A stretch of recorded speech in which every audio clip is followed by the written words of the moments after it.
So hello everyone, welcome back to another Renegade Immortal video. और आज के इस वीडियो में हम लोग एक ऐसे मूवमेंट को एक्सप्लेन करने जा रहे हैं जिस दौरान वांगली ने एक छोटी बच्ची को किडनैप किया, नहीं कराया। मतलब उसने डायरेक्टली किया भी नहीं, कराया भी नहीं, बल्कि उस मौके का फायदा उठा के उस लड़की को अपने साथ रख लिया। और आप सभी को पता है कि वो लड़की कोई और नहीं बल्कि हम लोग की ली मू वान की सेकेंड बॉडी ज़ोरुओ होने वाली है। तो पूरी कहानी को जानने के लिए इस वीडियो को पूरा जरूर देखिएगा। तो बिना किसी टाइम को वेस्ट किए हम लोग वीडियो को स्टार्ट करते हैं। तो अब तक की कहानी आप सभी लोगों को पता होगी कि हम लोग का जो वांगलिन है वो इमॉर्टल ग्रेवयार्ड से बाहर आ चुका था और उसी दौरान उसके एंशिएंट गॉड फॉर्म ने भी उस रीइंकार्नेशन फ्रूट को ऑब्जर्व कर लिया। ऐसा ऑब्जर्व करने के बाद वो अपने काम में वापस आ चुका था और वांगलिन भी अपने काम में लगा हुआ था। तभी हम लोगों को एक सीन दिखाया जाता है दूर एक छोटे से गांव का, जहाँ पर ज़ोरुओ अब बिल्कुल 3 साल की हो चुकी थी और काफी ज्यादा सुंदर लग रही थी। और मैं पर्सनली बताऊँ, इस इमेज में भी काफी ज्यादा क्यूट लग रही है, क्योंकि जब पैदा हुई थी तब बड़ा अजीब सा उसका शक्ल था, लेकिन अब क्यूट है। ज़ोरुओ यहाँ पे काफी ज्यादा क्यूट तो है, लेकिन उसने जन्म से लेकर अब तक इन 3 सालों के बीच में एक शब्द नहीं बोला अपने मुंह से। इस दौरान उसके जो माता पिता थे वो काफी ज्यादा परेशान रहते थे। ज़ोरुओ के पिता ने अपने बेटी का कई सारे डॉक्टर्स के पास में इलाज कराया, लेकिन इतने सारे मेडिसिनल इंग्रेडिएंट्स का इस्तेमाल करने के बावजूद वो अभी भी कुछ भी नहीं कह पा रही थी, जिस वजह से उसके माता पिता ने अब हार मान लिया था और उन लोगों को लग रहा था कि उनकी बेटी अब सारी जिंदगी गूंगी ही रहेगी। इसी दिन उसी गांव के अंदर में एक फेलो कल्टीवेटर आता है और तुम सभी को पता है कि कोई भी बाहर का आदमी वहां पर आता है तो सबसे पहले उस गांव का चीफ वहां पर जाके खुद के प्रदर्शन को झाड़ने लगता है। सेम उसने भी वही किया। वो जाके उस फेलो कल्टीवेटर को ग्रीट करता है। उसके बाद ही उस कल्टीवेटर ने वहां पर सबको ऑर्डर दे दिया, कहा कि इस गांव के अंदर में जितने भी 6 साल से कम उम्र के बच्चे हैं उन सभी को मेरे सामने हाजिर किया जाए। और थोड़ी ही देर में वहाँ पे पूरी गांव की मंडली उपस्थित हो गई। वहाँ पर टोटल 19 6 साल से कम उम्र के बच्चे थे, इंक्लूडिंग हम लोग की ज़ोरुओ। ज़ोरुओ इस माहौल को देख के थोड़ा सा घबरा रही थी और अपनी माँ के पल्लू को पकड़ के वहाँ पे थोड़ा सा डरी हुई थी। तभी वहाँ पे उसकी माँ नीचे की तरफ बैठती है और उसको थोड़ा सा शांत कराती है। शांत कराने के बाद वो ऊपर आकर मतलब खड़ी होकर वापस अपने हस्बैंड से कहती है, तुमको नहीं लगता कि अभी रूअर हम लोग की छोटी है, हम लोग को इस बारे में भूल जाना चाहिए? तो वहीं पर उसके पिताजी इस बात को मना कर देते हैं और कहते हैं कि अगर एक बार हम लोग के रूअर की सिलेक्शन हो गई तो उसका फ्यूचर बिल्कुल ब्राइट हो जाएगा, जैसे हम लोग के स्टेडियम की लाइट्स होती है। मजाक कर रहा था, इतना कुछ नहीं बोलता वो। और वहीं पे हम लोग का मेल फीमेल का डिस्क्रिमिनेशन, उसकी माँ इस बात पे कोई भी रिप्लाई नहीं कर पाती। इसी दौरान हम लोग को इस बुड्ढे के बारे में बताया जाता है कि ये जो फेलो कल्टीवेटर यहाँ पे आया है, इनके सेक्ट में एक रूल है कि इसके जितने भी डिसाइपल्स होंगे उन सभी को बाहर भटकना पड़ेगा और 6 साल से कम उम्र के डिसाइपल्स को चुन के लाना है जिनके पास स्पिरिट रूट हो। और ये कल्टीवेटर काफी दिनों से भटक रहा था और इसे अभी तक कहीं पर भी नहीं मिला। इनफैक्ट ये इस गांव में 6 साल पहले भी आया था और उस दौरान उसे कोई भी नहीं मिला था। और लास्ट टाइम इस कल्टीवेटर को ल्यू विलेज के अंदर में एक बच्चा मिला जिसके पास स्पिरिट रूट था और उसने लिटरली उस बच्चे को ले जाकर वहाँ पे ट्रेड कर दिया ट्रू स्पिरिट स्टोन्स के लिए, जिसके बाद इसका लालच था वो दिन पर दिन बढ़ता गया। और यही कारण है कि वो अभी भी ट्रू स्पिरिट वाले डिसाइपल्स को ढूंढ रहा है ताकि वो उसे ट्रेड करके ट्रू स्पिरिट स्टोन्स को ले सके। मतलब काफी कमीना है ये।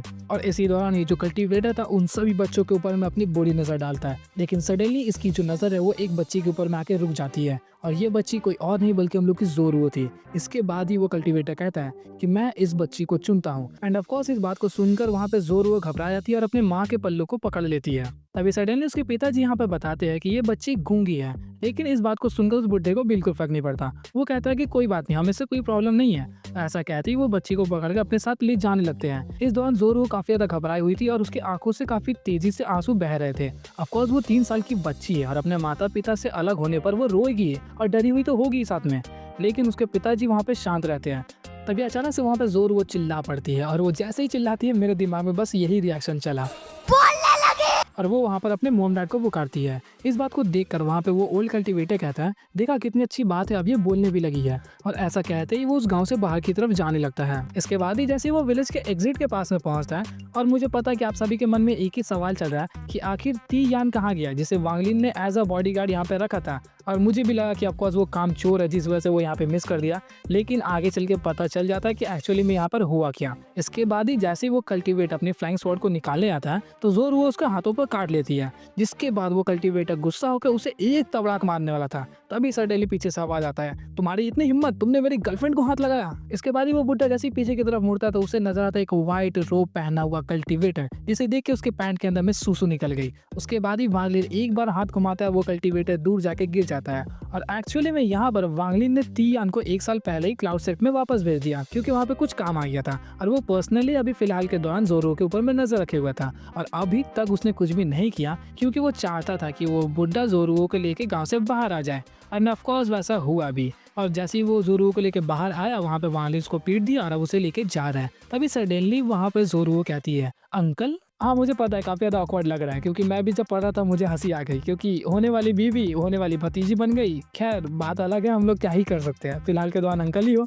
और यहाँ पे वांगलिन का भी एक्सप्रेशन थोड़ा सा चौंक गया और वो कहता है, कोई बात नहीं, तुम अंकल के साथ चलो। इसके बाद ही वांगलिन अपने स्पिरिचुअल एनर्जीज की इस्तेमाल करके वो वहाँ पे उड़ने लगता है। और उसी दौरान उसने वहाँ पे जोरू को भी पकड़ रखा था, तो उसने उसको कवर कर दिया था कि जब वो लोग हवा में उड़ रहे हो तो वहाँ पर जोरू को ठंडा ना लग जाए। इसके बाद जोरू और वांगलिन दोनों के दोनों उस वैली के अंदर में पहुंच चुके थे, जहाँ पर करेंटली वांगलिन रहता था। वहाँ पे उस घर के अंदर में जोरू ने किसी भी चीज को हाथ नहीं लगाया, बस वो बड़ी बड़ी आंखों को खोलकर सभी चीजों को घूर रही थी। फिर थोड़ी देर बाद जैसे ही वो वहाँ पर सो जाती है, तो वांगलिन उसके पास बैठकर उसकी तरफ घूरने लगता है और उसके दिमाग में ली मुआन के रिगार्डिंग जितने भी मेमोरीज थी वो सभी एक बाय एक चलने लगती है। लेकिन इसके बाद आता है एक इंटरेस्टिंग मोमेंट, जब हम लोगों का मोस्ट रूथलेस और बैडएस कैरेक्टर बन जाता है एक कुक। जी हाँ, उसने उस घर के अंदर में एक किचन बनाया। उसके बाद मार्केट में जाके ढेर सारा खाना खरीद के लाया, और तो उसने सिर्फ खरीदा नहीं बल्कि खुद उसे कुक भी कर रहा था। मतलब जो कल्टीवेटर 500 सालों से अपने लिए कुकिंग नहीं किया था, वो एक छोटी बच्ची के लिए बेबी सिटर बन के खाना बना रहा था। और बनाने आएगा भी क्या, वो बस वहाँ पे एक पॉरेज ही बना पाता है। तो सुबह होती है और वहाँ पे जोर वो उठ जाती है, तो वहाँ पे वांगलिन पूछता है, क्या तुम्हें भूख लगा है? तो वहाँ पे वो छोटी सी बच्ची क्या ही बोलेगी, तो वहाँ पे वांगलिन समझ जाता है कि उसे भूख लगा है। जिस वजह से उसने अपनी स्पिरिचुअल एनर्जी से जिस बोल के अंदर में पॉरेज को रखा था वहाँ पे उड़ा के ला देता है। उसके बाद उसने जोरुओ को उस खाना को खिला दिया। जैसे ही जोरुओ खाना खा लेती है तो उसके बाद पूछती है कि अंकल आखिर ये कटोरा उड़ कैसे रहा था? तो यहाँ पर वांगलिन कुछ भी रिप्लाई नहीं करता, बस थोड़ा सा स्माइल करता है। जब वांगलिन पूरा दिन वहाँ पे बैठ के कल्टीवेशन कर रहा था, तो जोरुओ वहाँ पे उसे बिल्कुल परेशान नहीं करती, बल्कि चुपचाप देखती थी कि आखिर वो कर क्या रहा है, और दिन भर घर के अंदर में अकेले घूमते फिरते रहती थी। इसके बाद वांगलिन और जोरुओ दोनों एक साथ रहने लगते हैं। उन दोनों को साथ में रहते हुए कुछ समय बीत जाता है। तब एक रात वांगलिन कल्टीवेशन कर रहा था और जोरू अपने कमरे में सो रही थी। तभी सडनली वांगलिन को जोरू की चिल्लाने की आवाज़ सुनाई देती है, तो एक ही झटके में वांगलिन वहाँ पे पहुँच जाता है। तो वहाँ पहुँच के देखता है कि जोरू कोई बुरा सपना देखी है और उसमें वो डर गई है, और वो डर के मारे अपने सपने में मॉम, डैड और अंकल यानी कि हमारे वांगलिन को पुकार रही थी। और इसी दौरान वांगलिन वहाँ पर पहुँचते ही अपनी स्पिरिचुअल एनर्जीज को उसके माइंड के अंदर में ट्रांसफर करता है, जिसके बाद वहाँ पे जोरू शांत हो गई और सो गई। सुबह होते ही वांगलिन फिर से जोरू के पास से पहुँचता है और उसे थोड़ा सा कंफर्ट करता है। कंफर्ट करने के बाद ही वो अपने हाथों में कुछ बेल्स को निकालता है, और ये वही बेल्स था जो कि क्यू सिपिंग ने वांगलिन को दिया था। वांगलिन उस बेल्स के अंदर में कुछ मिस्टीरियस पावर्स को महसूस कर पा रहा था, लेकिन इसके बावजूद उसने जोरू को दे दिया इसको खेलने के लिए, और कह देता है कि जब भी तुम्हें मेरी जरूरत हो तो इस बेल को बजा देना। और ये बात कहकर वांगलिन ने शायद से अपनी जिंदगी की सबसे बड़ी गलती कर दी, क्योंकि इसके बाद जोरू को सिर्फ जरूरत पड़ती थी तभी वो नहीं पुकारती थी, बल्कि जब उसका मन में आता था वो बेल बजा देती, और जितनी बार वो बेल को बजाती वहां पर वांगलिन प्रस्तुत हो जाता। और वांगलिन एक बार भी इसके ऊपर में गुस्सा नहीं होता है, और शायद से किसी ने सही कहा है कि प्यार अच्छे अच्छों को गुलाम बना के रख देती है, और वांगलिन भी फिलहाल गुलाम बन ही गया है। इसके बाद वांगलिन और जोरू को साथ रहते हुए और भी ज्यादा समय बीत जाता है। जैसे जैसे जोरू बड़ी होती जा रही थी, उसकी बदमाशियां भी बढ़ते जा रही थी। एक दिन अचानक से वो पगोडा के अंदर एंटर कर गई और टॉप फ्लोर पे पहुंच जाती है, जिसके बाद उसे जोई की बीवी यानी कि उस कॉप्स के रिगार्डिंग पता चल गया, और जोरू उस कॉप्स को अपनी बड़ी सिस्टर के रूप में मानती थी। और वो भले ही कितनी ही बदमाश क्यों ना हो, लेकिन उसके अंदर में ली मुआन की सोल है, मतलब वो कंफर्म काइंड हार्टेड तो होगी। और ऑफ कोर्स जोरू के अंदर में हम लोग को ये क्वालिटीज देखने को मिलती है, क्योंकि वो उस कॉप्स के पास में डेली पॉरेज लेके आती थी और उसको खिलाने का ट्राई करती, लेकिन ऑफ कोर्स वो मरी हुई औरत खाएगी कैसे, तो वो खाती नहीं थी। तो वहाँ पर जोरू आके डेली वांगलिन से पूछती थी कि आखिर वो बिग सिस्टर जो कि इतनी दिनों से सो रही है वो कभी उठकर खाती क्यों नहीं है। तो यहाँ पर वांगलिन इस चीज़ का कुछ भी रिप्लाई नहीं करता था। तो कुछ दिनों तक जोरू उसके लिए खाना लेकर गई, लगभग कई सालों तक, लेकिन जब देखी कि वो नहीं खा रही है तो उसने गिव अप कर दिया और वो वहाँ पर खाना ले आना बंद कर दी। एक मजे की बात बताऊं कि जब जोरू छोटी थी, तकरीबन 3 से 4 साल के बीच, तब वहाँ पे कई सारे कल्टीवेटर्स थे जो कि वांगलिन को चैलेंज करने आते थे एज जंग न्यू, क्योंकि सभी लोगों को पता चल चुका था कि वांगलिन ही जंग न्यू है और सब लोग जंग न्यू से लड़ना चाहते थे, जिस वजह से यहाँ पे सब कोई वांगलिन को चैलेंज करता था। लेकिन किसी की भी औकात तो है नहीं कि वो पगोडा के अंदर एंटर कर जाए, जिस वजह से वो बाहर में ही बस धमाका बूम बाम करते थे और फिर वांगलिन बाहर आके उनसे लड़ता था।